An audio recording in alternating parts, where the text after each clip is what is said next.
0 factorial সমান 1, কিন্তু এটা কিভাবে তা বলার আগে ফ্যাক্টরিয়াল আসলে কি তা বলা যাক।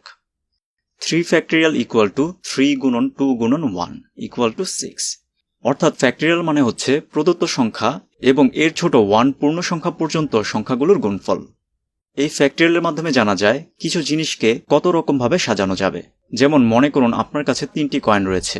এখন আপনাকে যদি বলা হয় এই 3টি কয়েনকে কত রকমভাবে সাজানো যাবে, এর উত্তর হবে 3 ফ্যাক্টরিয়াল, অর্থাৎ 6 বার। এখন দেখা যাক 0 ফ্যাক্টরিয়াল সমান 1 কিভাবে। 5 ফ্যাক্টরিয়াল সমান আমরা লিখতে পারি 5 ইন্টু 4 ইন্টু 3 ইন্টু 2 ইন্টু 1। আবার 4 factorial equal to 4 into 3 into 2 into 1। এখন এর উপরে এবং নিচে দুই জায়গায় আমরা 5 গুণ করি, তাহলে আমরা উপরে পাচ্ছি 5 ফ্যাক্টরিয়াল এবং নিচে পাচ্ছি 5।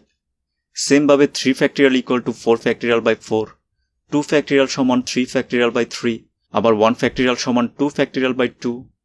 সুতরাং এই অনুযায়ী 0 factorial equal to 1 factorial by 1 equal to 1।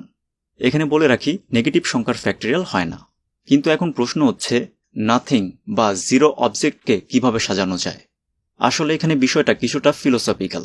Nothing বা 0 অবজেক্ট নিজেই একটি অ্যারেঞ্জমেন্ট, যার ফলে 0 অবজেক্টের অ্যারেঞ্জমেন্ট ইকুয়াল টু 1।